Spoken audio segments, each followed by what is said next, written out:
বাংলাদেশ ভারত সম্পর্কে কতটা প্রভাব ফেলবে শেখ হাসিনা? ভারতের জিন্দাল গ্লোবাল ইউনিভার্সিটির অধ্যাপক শ্রী রাধা দত্ত বলছেন, বাংলাদেশের আদালতে শেখ হাসিনার মৃত্যুদণ্ডের রায়ের পর এটা এখন পরিষ্কার যে বাংলাদেশে তার মৃত্যু হুমকি রয়েছে এবং এটি ভারত সরকারের দৃষ্টিকোণ থেকে তাকে হস্তান্তর না করার জন্য যথেষ্ট বলে মনে করেন তিনি। ভারত গত ১ বছরের বেশি সময় ধরে বাংলাদেশিদের ভিসা সীমিত করেছে, পর্যটন ভিসা বন্ধ, মেডিকেল ভিসাও পাওয়া কঠিন হয়ে গেছে।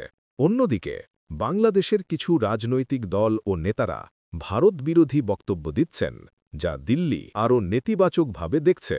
ভারতের আগরতলায় বাংলাদেশ সহকারী হাই কমিশনে হামলার ঘটনাও সম্পর্ককে আরও জটিল করেছে।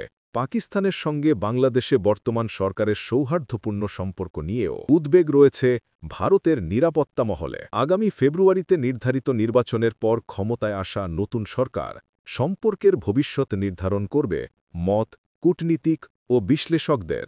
শ্রী রাধা দত্ত মনে করেন, নতুন সরকার সম্ভবত শেখ হাসিনার প্রত্যর্পণের অনুরোধ করবে, তবে এই ইস্যু ধরে রাখলে দুই দেশের সম্পর্ক উন্নতি পাবে না।